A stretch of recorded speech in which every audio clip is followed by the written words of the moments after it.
اور ان کے بعد دوسرے محاذر کی حیثیت سے میرا ہی نام ہے اور میں بھی کچھ آپ کے سامنے باتیں بیان کرنے کی کوشش کروں گا. اور خاص جو میرا جو موضوع ہے وہ قربانی کی تاریخ اور قربانی کے اصل مقاصد کیا کیا ہے ان کے متعلق چند باتیں آپ کو بتانے کی کوشش کروں گا.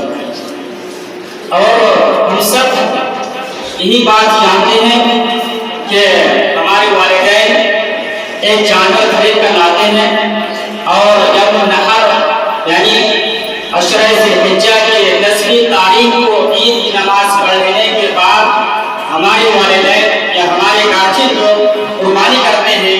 خصی ہو یا بکرا ہو یا گائے ہو جو بھی ان کو میسر ہوتے ہیں اسی کو ہم لوگ قربانی کے نام سے جانتے ہیں. اور یہی عوام میں مشہور ہے قربانی اسی کا نام ہے کہ جانور مارکیٹ سے خرید کر لے کر آئے اور 10 ذی الحجہ کو ذبح کرتے اس کا گوشت کھائے نہیں قربانی اسی کو ہم لوگ جانتے ہیں. تو آئیے ہم دیکھتے ہیں کہ قربانی کا معنی کیا ہے. قربانی یہ لفظ روح سے ماخوذ ہے. اس کا معنی ہوتا ہے نزدیکی. اصطلاحی اعتبار سے قربانی ہر اس چیز کا نام ہے جس کے ذریعے سے ایک انسان اللہ تعالیٰ کا تقرب اور نزدیکی حاصل کرے. یعنی قربانی ان تمام اعمال کا نام ہوگا جن کے ذریعے سے انسان اللہ تعالیٰ کی نزدیکی اور اللہ تعالیٰ کا تقرب حاصل کرنے کے لیے کوئی بھی عمل کرے گا تو قربانی میں اس کو شامل کیا جائے گا. اب آئیے کہ قربانی کب سے رائج ہے اس دنیا کے اندر. قربانی کا سلسلہ کب سے قائم ہے. قرآن حکیم کے مطالعے سے مفسرین کرام کی تفسیر سے بات معلوم ہوتی ہے کہ اللہ رب العالمین نے قرآن کریم کے اندر ارشاد فرمایا وَلِكُلِّ أُمَّةٍ جَعَلْنَا مَنسَكًا لِيَذْكُرُوا اسْمَ اللَّهِ عَلَىٰ مَا رَزَقَهُم مِّن بَهِيمَةِ الْأَنْعَامِ کہ ہم نے ہر امت میں قربانی کا قانون متعین کیا. اللہ رب العالمین اس آیت کریمہ میں اور جیسا کہ دیگر مفسرین کرام خاص کر کے امام زمخشری رحمہ اللہ یہ فرماتے ہیں کہ اس آیت کریمہ کے اندر یہ بات ثابت ہوتی ہے کہ دنیا کے اندر جب سے انسان کا وجود رہا ہے تب سے قربانی کا بھی سلسلہ تھا. اور اسی مناسبت سے وہ یہ بیان کرنے کی کوشش کرتے ہیں کہ قربانی کا تعلق تھا لیکن ان کے طریقے الگ تھے. بعض لوگوں نے اس قربانی کا نام نذر و بھیٹ رکھ دیا تو بعض لوگوں نے اس قربانی کا نام نرمان رکھا. بعض لوگوں نے اس قربانی کا نام بلیدان کے نام سے جانا اور بعض لوگوں نے اس قربانی کے نام ہی سے جانا. لیکن ہر ایک امت کے اندر یہ قربانی کا رواج تھا لیکن طریقے الگ الگ تھے. ان کا قربانی کرنے کا سسٹم الگ تھا لیکن قربانی کا تصور ہر امت میں پایا جاتا ہے. اب یہ بات آپ یہ جانیں کہ سب سے پہلے قربانی کس نے کی, قربانی کن لوگوں نے کی. تو قرآن حکیم کی ایک آیت ہے. اللہ رب العالمین نے ارشاد فرمایا وَاتْلُ عَلَيْهِمْ نَبَأَ ابْنَيْ آدَمَ إِذْ قَرَّبَا قُرْبَانًا فَتُقُبِّلَ مِنْ أَحَدِهِمَا وَلَمْ يُتَقَبَّلْ مِنَ الْآخَرِ. اس آیت کریمہ سے ہمیں یہ بات معلوم ہوتی ہے کہ اس روئے زمین کے اندر سب سے پہلے وہ دو اشخاص ہیں, وہ دو شخص ہیں جنہوں نے قربانی کی اور وہ حضرت آدم علیہ السلام کے دو بیٹے حابیل اور قابیل نے قربانی کی تھی. یعنی مفسرین کرام نے حضرت آدم علیہ السلام کے دو بیٹے حابیل اور قابیل کا ذکر کیا ہے کہ ان دونوں نے سب سے پہلے اللہ کی راہ میں قربانی کی تھی. اب یہ سوال پیدا ہوتا ہے کہ ان دونوں نے کس مال کی قربانی کی تھی, کس مال کی, یعنی جانور کی قربانی کی تھی یا روپے پیسے کی قربانی کی تھی. تو اس کے تعلق سے بھی مفسرین کرام بیان فرماتے ہیں کہ سب سے پہلے حابیل نے جانوروں کی قربانی کی اور قابیل ان کا دوسرا بیٹا تھا, یعنی حضرت آدم علیہ السلام کا دوسرا بیٹا تھا اور حابیل کا دوسرا بھائی تھا. انہوں نے اناج سے گلے کے ذریعے سے اللہ کے راہ میں قربانی پیش کی تھی. کی قربانی قبول ہوئی تھی؟ یعنی دونوں نے قربانی اللہ کے راہ میں پیش کی، لیکن دونوں کی قربانی قبول ہوا یا دونوں میں سے کس کی قربانی قبول ہوئی تھی؟ تو اب یہاں پہ دیکھیے کہ حضرت حابیل نے جو مال پیش کیا تھا، یعنی جو جانور اللہ کے راہ میں پیش کیا تھا، وہ حضرت حابیل یعنی وہ تنبو کا مالک تھا، وہ کسانوں کا مالک تھا، یعنی وہ جانوروں کو پالا کرتا تھا۔ اسی وجہ سے انہوں نے اللہ کے راہ میں ایک عمدہ قسم کا جانور اللہ کے راہ میں پیش کیا۔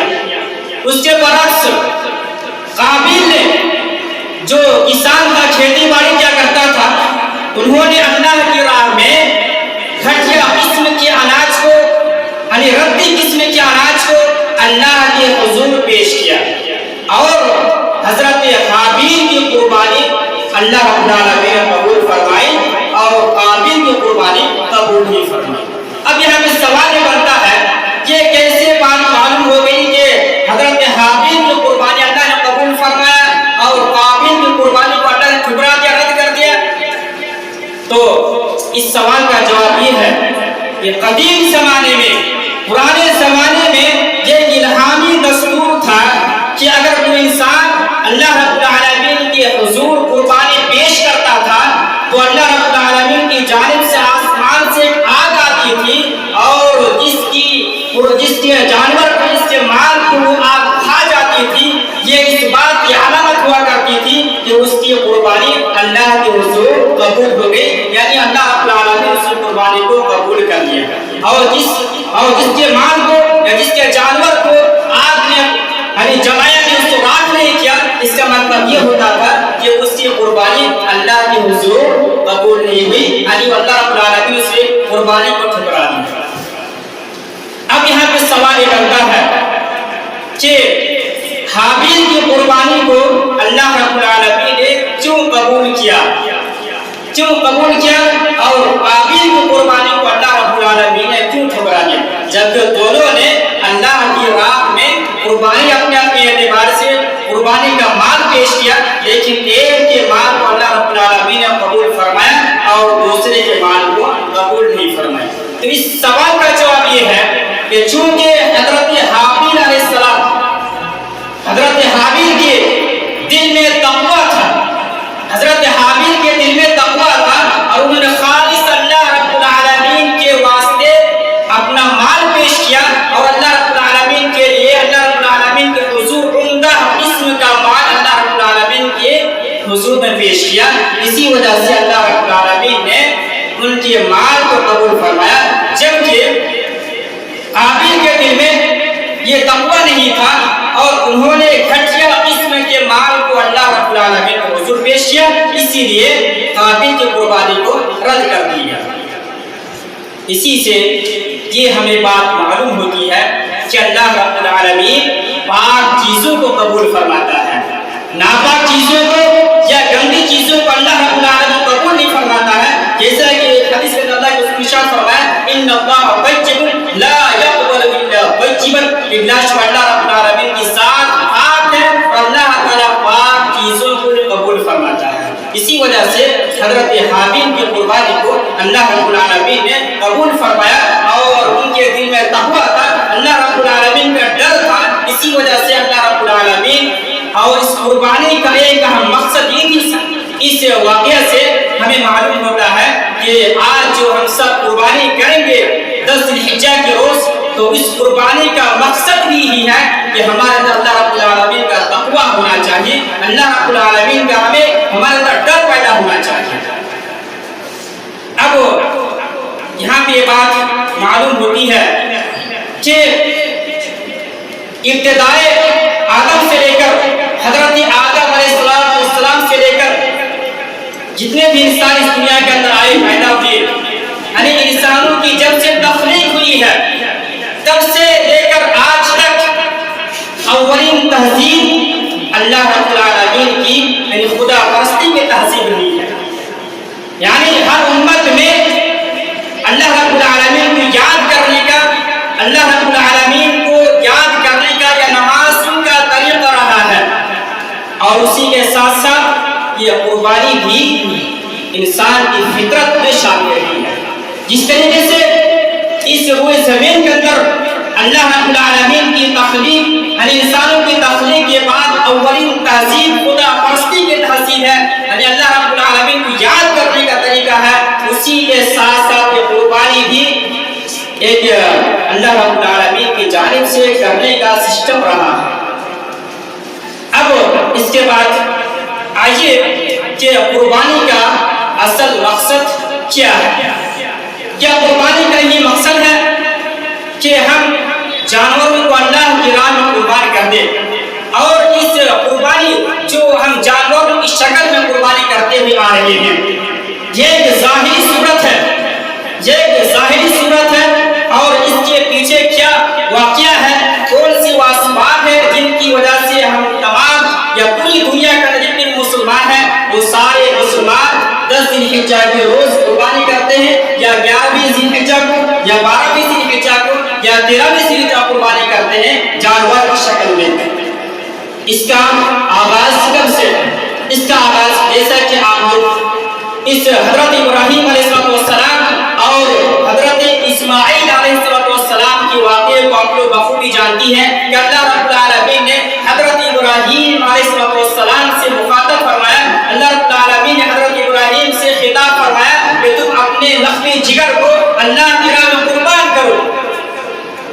اللہ رب العالمین کے حکم اور اللہ رب العالمین کے آرڈر کے مطابق، یعنی کئی روز تک حضرت ابراہیم علیہ السلام کو خواب میں دکھایا گیا، میں اپنے بیٹے کو اپنے ہاتھ سے ذبح کر رہا ہوں۔ اس کے بعد پھر حضرت ابراہیم نے اپنے بیٹے کے سامنے یہ اپنا خواب بیان کیا کہ حضرت اسماعیل علیہ السلام اپنے باپ کی خواب کے مطابق عمل کرنے کے لیے تیار ہو گئے، اور دونوں باپ بیٹے اس عمل کو انجام دینے کے لیے تیار ہو گئے، یعنی باپ اپنے بیٹے کو قربان کرنے کے لیے تیار ہو گئے، اور بیٹے خود اپنے آپ کو قربانی دینے کے لیے تیار ہو گئے۔ اس کے بعد اللہ رب العالمین کو یہ حضرت ابراہیم علیہ السلام کا امتحان لینا مقصود تھا۔ اللہ رب العالمین نے حضرت اسماعیل علیہ السلام کی جگہ پر ایک دمبا کو بھیجا، اور اس دمبے کی پھر قربانی کی گئی۔ اس کے بعد سے ایک سنت آ رہی ہے، تب سے لے کر قربانی ہم لوگ جانور کی صورت میں کرتے بھی آ رہے ہیں۔ تو اس واقعے سے ہمیں یہ بات معلوم ہوتی ہے کہ یہ جو قربانی ہم لوگ کرتے ہیں جانور کی صورت میں، اس قربانی کا اصل مقصد اور اس کا آغاز حضرت ابراہیم علیہ السلام سے تعلق ہے۔ اسی لیے ایک حدیث کے اندر فرمایا گیا کہ سنت ابیکم ابراہیم۔ صحابہ کرام نے نبی پاک سے پوچھا کہ رسول قربانی کیا ہے؟ تو آپ کو اس کا جواب دے کہ سنت ابیکم ابراہیم، یہ تمہارے باپ حضرت ابراہیم کی سنت ہے۔ گویا کہ ہم لوگ دو نبیوں کی سنت کو ادا کرتے ہیں، ایک حضرت ابراہیم کی اور حضرت ابراہیم کی سنت کے اوپر ہمارے رسول نے بھی عمل کیا، اسی وجہ سے ہم دو نبیوں کی سنت پر عمل کرتے ہوئے آ رہے ہیں۔ اس قربانی کا اصل مقصد اللہ رب العالمین کی رضا ہے۔ اصل مقصد کیا ہے؟ اللہ رب العالمین کی رضا ہے، اللہ رب العالمین کی خوشنودی حاصل کرنا ہے، اللہ رب العالمین کو راضی کرنا یہ اصل مقصد ہے۔ جیسا کہ اللہ رب العالمین ارشاد فرمایا، لن ينال الله لحومها ولا دماؤها ولكن يناله التقوى منكم۔ اللہ رب العالمین نے اس آیت کریمہ کے اندر یہ واضح ارشاد فرمایا کہ اللہ رب العالمین کو تمہارے جانوروں کا گوشت یا تمہارے جانوروں کا خون نہیں پہنچتا ہے، بلکہ اللہ رب العالمین تمہارے دلوں کے تقوی کو جاننا چاہتا ہے۔ اس آیت کریمہ سے ہمیں یہی بات معلوم ہوتی ہے کہ ہم لوگ جو جانور اللہ کے راہ میں قربانی کرتے ہیں، ذبح کرتے ہیں، ایسے جانوروں کا خون، ایسے جانوروں کا گوشت اللہ رب العالمین کے دربار میں نہیں پہنچتا، بلکہ اللہ رب العالمین ہمارے نیتوں کو جاننا چاہتا ہے، ہمارے نیت کیا ہے اسی نیت کو اللہ رب العالمین جاننا چاہتا ہے۔ اب اس کے بعد قربانی کس کے لیے کرنا چاہیے؟ قربانی ہمیں صرف اور صرف اللہ رب العالمین کے نام سے کرنا چاہیے، اللہ رب العالمین کے لیے کرنا چاہیے۔ اگر آپ نے کسی انسان کو قربانی کے نام میں شریک کر لیا، اگر آپ نے کہا کہ یہ جانور فلاں کے نام سے قربانی کرتا ہوں، فلاں کے لیے قربانی کرتا ہوں،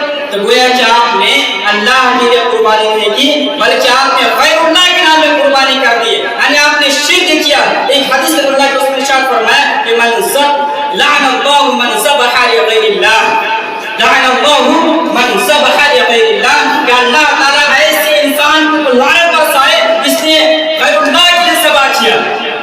پتہ یہ چلا کہ جو انسان اللہ کے علاوہ کسی دوسرے کے نام پر قربانی کرے گا، جانور ذبح کرے گا، تو اس کی قربانی نہیں ہوگی، اور گویا کہ اللہ رب العالمین کے ساتھ شریک ٹھہرے، شرک کا عمل انجام دیا۔ تو قربانی ہمیں صرف اور صرف اللہ رب العالمین کے لیے، اللہ رب العالمین کی رضا کے لیے ہی قربانی کرنی چاہیے۔ اور یہ قربانی ہمیں کون سا پیغام دیتی ہے؟ قربانی کے ذریعے سے ہمیں یہ کیا سبق ملتا ہے؟ ہم لوگ جو یا پوری دنیا کے اندر لاکھوں کروڑوں جانور ذبح کیے جاتے ہیں، تو ایسے جانوروں کو ذبح کرنے سے یا قربانی ہمیں کون سا پیغام دیتی ہے؟ قربانی کے ذریعے سے سب سے پہلا پیغام ہمیں یہ ملتا ہے، یا قربانی ہمیں یہ پیغام دیتی ہے کہ جس طریقے سے ایک بے زبان جانور کو لا کر کھڑا کر دیا گیا، اور وہ بے زبان جانور آپ کے حکم کے مطابق، آپ کے چھری چلانے کے مطابق وہ انتظار کرتا رہتا ہے، اور وہ بلا چون چلا وہ آپ کے اندر میں رہتا ہے، اور پھر آپ اس کے اوپر چھری چلا دیتے ہیں۔ اسی طریقے سے ہمیں یہ پیغام ملتا ہے کہ جب بھی اللہ رب العالمین کا ہمیں حکم ہو، اللہ رب العالمین کا کوئی بھی آرڈر ہو، اللہ رب العالمین کا کوئی بھی حکم ہو، تو اللہ تعالیٰ کے حکم کے سامنے ہمیں سر تسلیم خم کر دینا پڑے گا، یعنی آنکھ بند کر کے اللہ رب العالمین کے حکم کو ہمیں مان لینا پڑے گا۔ لیکن پہلا پیغام ہمیں یہی ملتا ہے کہ اللہ رب العالمین جو بھی ہمیں ارشاد فرمائے، اس طریقے سے ہمیں زندگی گزارنے کا طریقہ بتائے، تو ہمیں اللہ رب العالمین کے احکام پر بلا چون چرا عمل کر لینا ہوگا۔ دوسرا پیغام قربانی سے ہمیں یہ ملتا ہے کہ اللہ رب العالمین اگر اسلام ہم سے مطالبہ کرے کہ آپ کو جان کی قربانی دینی ہے یا آپ کو مال کی قربانی دینی ہے، تو جس طریقے سے ہم جانور کو اللہ کی راہ میں ذبح کرتے ہیں، اسی طریقے سے اپنی جان کو پیش کر دینے کے لیے ہمیں ہر وقت تیار رہنا پڑے گا۔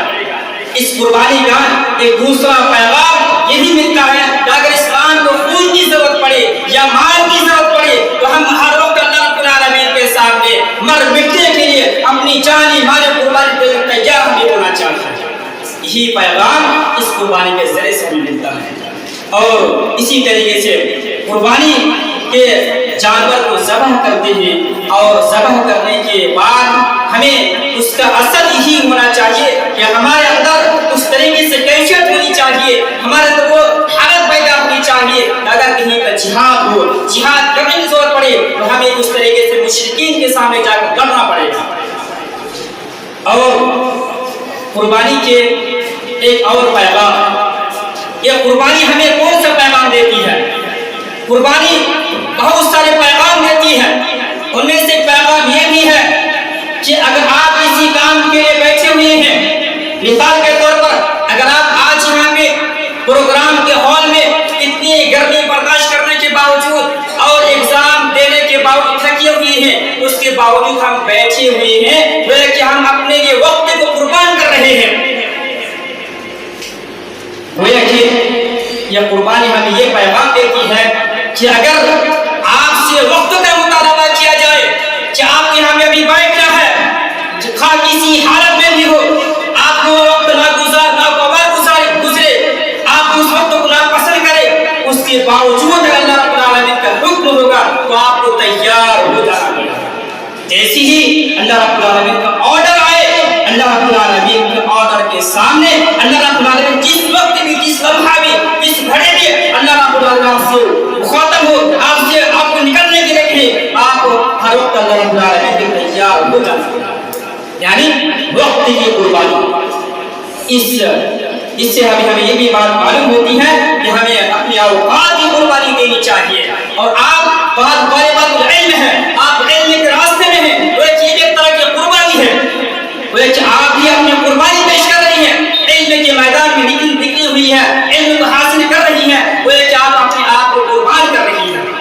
اسی واسطے ہمیں علم کے لیے وقت کی قدر کرنی چاہیے. وہ ایک وقت ایک بہت بڑی نعمت ہے. نعمتان مقبول فیما کثیر من الناس الصحۃ والفراغ. کہ اللہ کے رسول نے خاص کر کے اوقات کے بارے میں بیان فرمایا کہ دو ایسی چیزیں، دو ایسے اوقات ہیں جن میں انسان سستی کرتے اس کی توجہ نہیں دیتے ہیں. ان میں سے کیا ہے؟ یہ وقت بھی ہے. وہ ہے کہ وقت ہمارے پاس ایک انمول قیمتی چیز ہے. اگر ہم نے وقت کو صحیح طریقے سے استعمال کر لیا وہ ہے کہ ہم اپنے آپ کو کامیاب کر دیں گے. اور ایک دوسری حدیث کے اندر اللہ کے رسول نے ارشاد فرمایا کہ آپ سے ہر لحظہ ہر منٹ کے بعد استعمال کیا جائے گا. لا تزول قدم ابن آدم حتى يسأل عن خمس. کہ ابن آدم یعنی حضرت آدم کی جو جتنی بھی اولاد ہیں، جتنے بھی انسان ہیں، ان سارے انسانوں کو اللہ رب العالمین کے سامنے 5 چیزوں کا جواب دینا پڑے گا. ان میں سے کیا ہے؟ عمر کے بارے میں، اپنے اوقات کے بارے میں، کیا آپ نے اپنے اوقات کہاں پہ گزارے. اس قربانی کے ذریعے سے ہمیں بھی پیغام ملتا ہے کہ ہم اپنی خواہشات کو کچل دے، اپنی خواہشات کو قربان کر دے، اپنی خواہشات کو نکال کے پھینک دے. اور صرف جانوروں کے گلے میں چھری چلا دینا بھی کافی نہیں ہے، بلکہ ہمارے اندر جو بھی خواہشات ہیں ان خواہشات کو نکال پھینکنا یہ بھی ایک طرح کی قربانی ہے. اور جو شخص خواہشات کے پیچھے پڑ گیا، جو خواہشات کے پیچھے بھاگ گیا، جس نے خواہشات کا غلام بن گیا، وہ ایک انسان گمراہ ہو جائے گا. وَأَمَّا مَنْ خَافَ مَقَامَ رَبِّهِ وَنَهَى النَّفْسَ عَنِ الْهَوَىٰ فَإِنَّ الْجَنَّةَ هِيَ الْمَأْوَىٰ. کہ اللہ رب العالمین نے فرمایا کہ جو شخص اللہ رب العالمین کے سامنے پیش ہونے سے ڈر گیا اور اپنے آپ کو خواہشات سے بچا لیا، اپنے من کے مطابق عمل نہیں کیا، بلکہ اسلام جو ہمیں کہتا ہے، جو ہمیں اسلام کی جو تعلیم ہوتی ہے اس تعلیم پر ہم نے عمل کیا، اپنی من مرضی زندگی نہیں گزاری، تو ایسے انسان کے لیے اللہ رب العالمین کیا ہے؟ جنت تیار کر کے رکھا ہے. وہ ہے کہ ہمیں اپنی خواہشات کو کچلنا ہے، اپنی من مرضی زندگی نہیں گزارنی ہے، بلکہ ہمیں اللہ رب العالمین کے احکام کے مطابق، قرآن اور حدیث کے مطابق ہمیں اپنی زندگی گزارنی ہے. اسی طریقے سے صلاحیتوں کی قربانی لینی ہے. اگر آپ کسی کام کے لیے مامور ہیں، وقف ہے، آپ کسی کام کے اہل ہیں اور اس کام کو اچھی طریقے سے انجام دے رہے ہیں، لیکن یہ بھی طرح کی قربانی دے رہے ہیں. یعنی صلاحیت کی قربانی دینا، اپنے اعتبار سے اپنے کام کو انجام دینا، یہ بھی ایک قربانی میں شامل ہے. وہ یہ کہ قربانی کئی طریقے اور کئی معنی میں مستعمل ہوتا ہے. صرف جانور کو اللہ کے نام میں ذبح کر دینا یہ قربانی نہیں ہے. یہ تو ایک ظاہری صورت ہے، اس کے علاوہ یہ بہت ساری صورتیں ہیں کہ ان صورتوں کو ہمیں قربانی کے ذریعے سے ہمیں پیغام ملتی ہے کہ اگر ہم ان تمام صورتوں کو صحیح ڈھنگ سے عمل کریں گے انشاءاللہ ہم بھی ایک کامیاب انسان ہو سکتے ہیں. اللہ رب العالمین سے دعا ہے کہ رب العالمین ہمیں قربانی کی اصل مقاصد اور ان کے جو اہداف ہیں ان کو سمجھنے کی توفیق عطا فرمائے. آمین.